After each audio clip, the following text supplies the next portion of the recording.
Theodore Philip Toynbee was a British writer and communist. He wrote experimental novels, and distinctive verse novels, one of which was an epic called Pantaloon, a work in several volumes, only some of which are published. He also wrote memoirs of the 1930s, and reviews and literary criticism, the latter mainly via his employment with the Observer newspaper. Life. He was born in Oxford. His father was the historian Arnold J. Toynbee, and his maternal grandfather was Gilbert Murray. He was educated at Rugby School, where he became rebellious, reacting against the public school system. Inspired by the example of Esmond Romilly, later a friend, he ran away, returned shortly and was expelled. He later wrote a memoir of Romilly and Jasper Ridley, entitled Friends Apart. Through Romilly, Toynbee met Jessica Mitford, who became a close friend after Esmond died in World War II.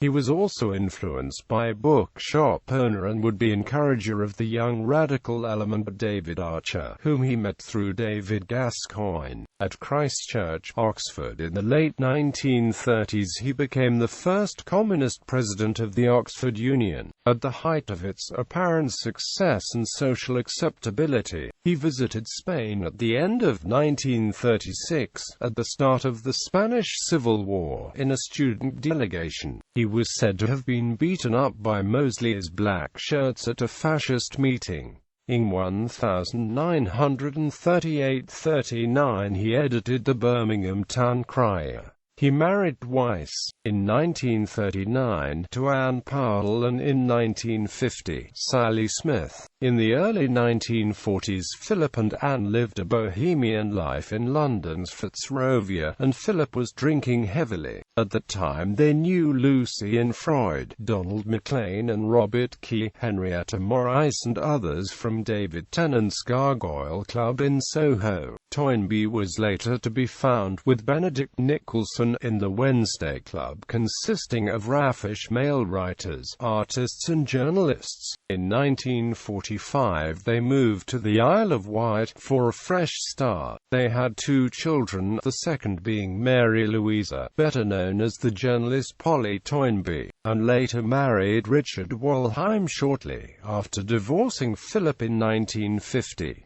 As a foreign correspondent with The Observer, Philip then traveled to Tel Aviv, where he met Sally, who was a secretary for the American embassy there. During the 1950s he continued to work for The Observer, and was one of the more prominent intellectual figures in British life. In an article written for The Observer in 1961, he notoriously proclaimed the irrelevancy of J.R.R. Tolkien's The Lord of the Rings, just prior to its paperback publication in America and subsequent cultural phenomenon. There was a time when the Hobbit fantasies of Professor Tolkien were being taken very seriously indeed by a great many distinguished literary figures. Mr. Auden is even reported to have claimed that these books were as good as War and Peace. Edwin Muir and many others were almost equally enthusiastic. I had a sense that one side or the other must be mad, for it seemed to me that these books were dull, ill-written, whimsical and childish. And for me this had a reassuring outcome, for most of his more ardent supporters were soon beginning to sell out their shares in Professor Tolkien, and today those books have passed into a merciful oblivion. Quote, in the early to mid-1970s, Toynbee underwent a personal crisis, slowly entering into a period of deep depression. He had become increasingly concerned about ecological matters, and this,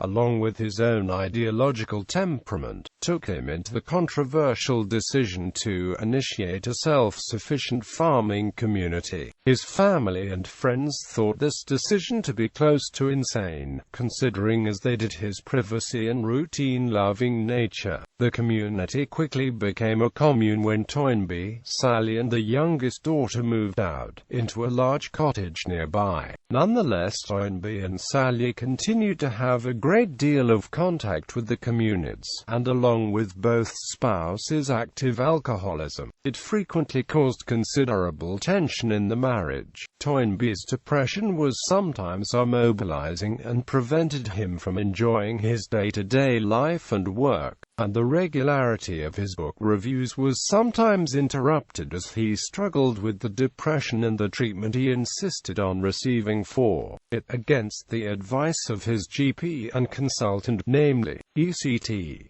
He finally got the go-ahead for the treatment, which he received in Bristol in the summer of 1977. The two books which followed the ECT consisted of the journal writings which Toynbee decided to edit and send off for publication. These largely revolved around his search for some kind of spiritual meaning. It could be said that this arose out of his wish to find some purpose for the deep misery of his worst depression. He was strongly urged to stop drinking alcohol and occasionally managed short periods of abstinence. Yet he never really wanted long-term abstinence enough to make any real success of this. He was as a whole capable of great self-discipline, but needed to want his objectives with intense singular-mindedness in order to achieve them. The two journal books were entitled Part of a Journey and End of a Journey. They were very well thought of by a number of readers, some of whom were already interested in matters spiritual, self-searching and vaguely Christian. For them and others, his best writing style shone throughout those pages, with its ready humility and gentle self-mockery. He died at his home in St Breville's, Gloucestershire, with most of his family at his bedside. Toynbee genealogy. The Toynbees have been prominent in British intellectual society for several generations. Works: The Savage Days, A School in Private, The Barricades, Prothalamium, A Cycle of the Holy Grail, Tea with Mrs. Goodman, The Garden to the Sea, Friends Apart, A Memoir of Esmond Romilly and Amp Jasper Ridley in the 30s, republished in The Fearful Choice, A Debate on Nuclear Policy, Pantaloon of the Valediction verse novel, Underdogs, Anguish and Anxiety, 18 Men and Women Write Their Own Case Histories editor.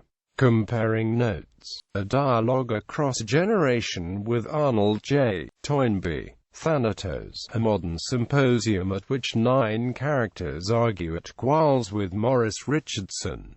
Two Brothers, The Fifth Day of the Valediction of Pantaloon, Pantaloon verse novel, A Learned City, The Sixth Day of the Valediction of Pantaloon, Pantaloon verse novel, Views from a Lake, The Seventh Day of the Valediction of Pantaloon, Pantaloon verse novel, Age of the Spirit, Religion as Experience, Distant Drum, Reflections on the Spanish Civil War editor. Part of a Journey, an autobiographical journal, 1977–79. End of a Journey, an autobiographical journal, 1979–81. Towards the Holy Spirit, a tract for the Times.